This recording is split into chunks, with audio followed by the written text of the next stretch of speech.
اور 2000 عمرے کہاں کر سکتے تھے؟ ارے اگر وہاں مکے میں رہتے تب بھی 2000 عمرے کہاں بس میں تھے. اور 2000 غزوات، 3 جملے، 2000 حج، 2000 عمرے، 2000 غزوات، اور اس کے ساتھ ساتھ 10 لاکھ درجات کی بلندی. تیسرا جملہ. چوتھا جملہ، ہر نبی، رسول اور امام مظلوم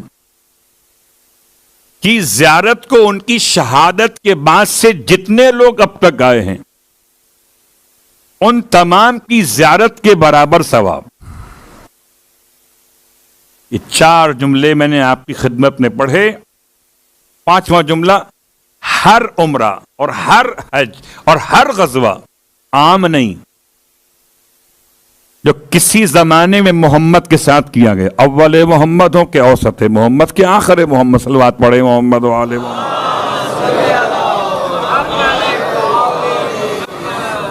اتنا قیمتی تحفہ ہے.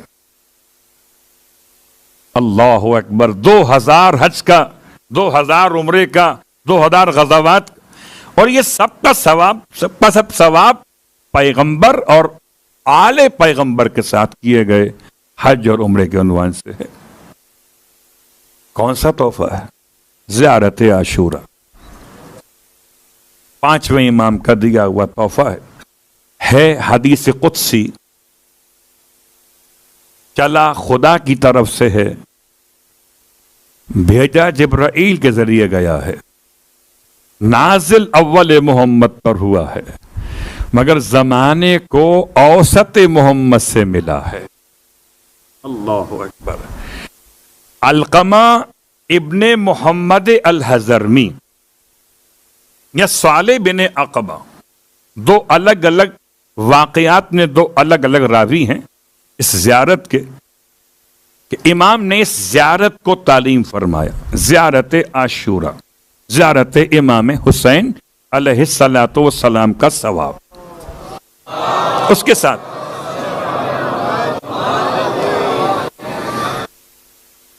اپنی ہر مشکلات، پریشانیوں کے حل کے لیے، ایک بہت بڑی مشکل رہتی ہے ہمارے اور آپ کے درمیان، وہ مشکل ہے وسعت رزق کی مشکل. ہو سکتا ہے آپ میں سے کسی کی مشکل ہو کہ نہ ہو، لیکن اکثر کی ہوتی ہے. مولانا پرابلم ہے رزق میں برکت نہیں ہو رہی. جاب کا مسئلہ ہے، جو کام کرتے وہ کام پائے تکمیل تک نہیں پہنچتا، یہ برکت نہیں ہوتی. زیارت عاشورہ. اور اگر اس کے ساتھ دعائے علقمہ پڑھ لیجئے. دعائے علقمہ یا 5ویں امام سے ہے ایک روایت، یا 6ٹھے امام سے ہے، یعنی کہ یا والد سے ہے یا فرزند سے ہے. وہ بھی معصوم اور یہ بھی معصوم. اس کے ساتھ ساتھ اب رہا مسئلہ، مولانا چھوٹی بات بیان کریں، بہت طویل عمل، اور ویسے بھی کہاں پڑھ سکتے ہیں زیارت عاشورہ، وقت کہاں ملتا ہے. تو آئیے ایک چھوٹا سا نسخہ بھی آپ کی خدمت میں 5ویں امام کا پیش کر. ہو سکتا ہے آپ پڑھتے ہوں مگر امام کا نام یاد نہ ہو، اور سارے تحفے معصوم کے کہ استعمال تو کرتے ہیں، کس نے دیا تھا یہ یاد نہیں ہے. کون سا تحفہ؟ راوی کا نام زید الشہام. امام کی خدمت میں تنگی رزق کا مسئلہ لے کر پہنچے کہ مولا رزق میں بہت تنگی ہو رہی ہے، کوئی دعا تعلیم فرمائے. امام نے دعا تعلیم فرمائی. اور کیا دعا تعلیم فرمائی؟ فرماتے ہیں ہر نماز واجب میں آخری سجدے میں، سجدے آخر میں تمہیں چاہیے کہ ذکر کے بعد اس طرح خدا سے رابطہ کرو. بہت مشہور یہ دعا ہے، یا خیر المسئولین، وہ کہ جن جن سے سوال کیا جاتا ہے ان میں سب سے بہتر ہے۔ میں نے کل آپ کی خدمت میں جملہ عرض کیا تھا کہ خدا کے نام اور ناموں کے اثرات مختلف ہیں۔ کل دعائے سمات کا حوالہ تھا اور آج دعائے جوشن کبیر، اللہم انی اسألک بسمک یا اللہ ہو یا رحمان ہو یا رحیم، آخر فصل۔ ایک نہیں، دو نہیں، تین نہیں، چار نہیں، 1000 نام ہیں جو خدا کے ناموں سے آل محمد نے عطا کیے ہیں۔ جو جس کو جتنا پہچانتا ہو اتنے نام لے گا۔ صلوات پڑھے محمد و آل محمد۔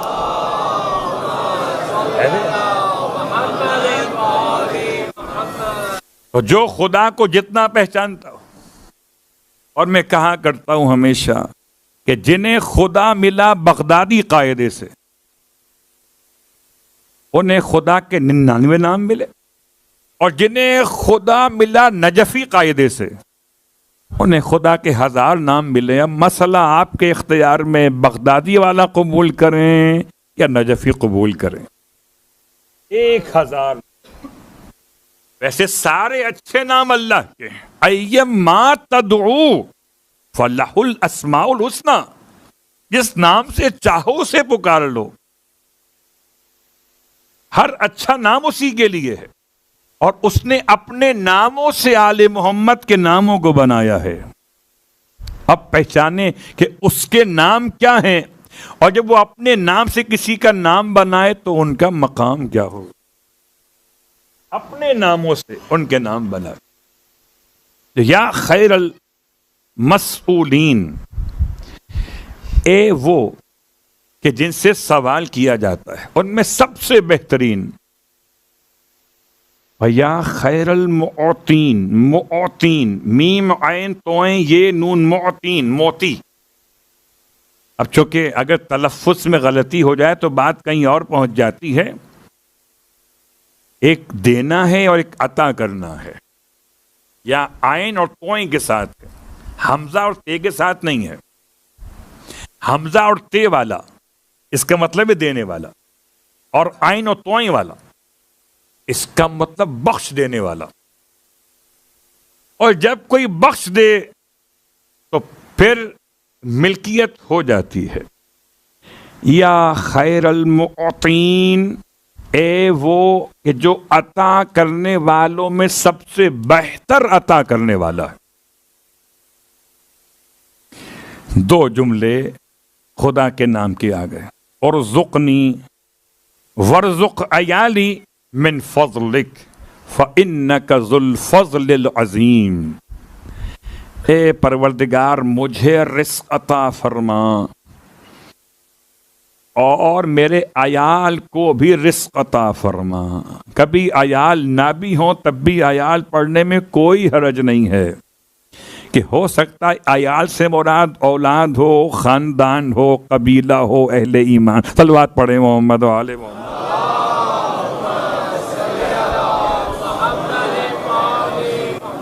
فَإِنَّكَ ذُو الْفَضْلِ الْعَظِيمِ۔ سجدہ آخر نماز میں اس سجدے شکر نہیں ہے، سجدے واجب۔ تو ایک مسئلہ یہ حل ہو گیا۔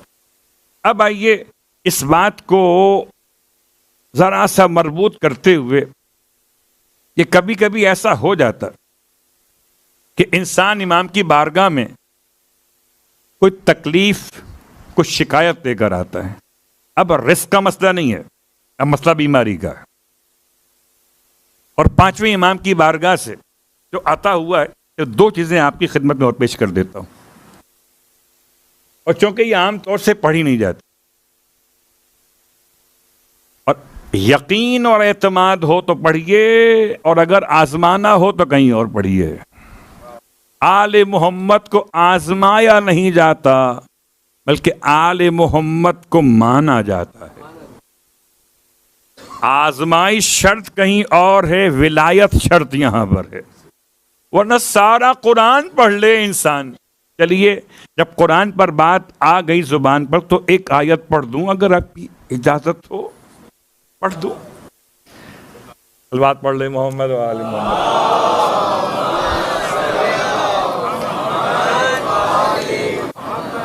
اب تو ہو گئی اجازت صحیح والی۔ سورہ بنی اسرائیل پڑھتا ہوں، آیت نمبر 80 ہے، اور اس آیت میں پروردگار عالم نے ارشاد فرمایا، بہت مشہور آیت، وَنُنَزِّلُ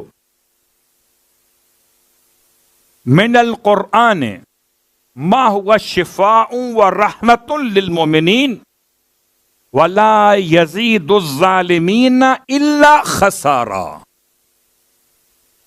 آیت کے دونوں جملے الگ الگ ہیں،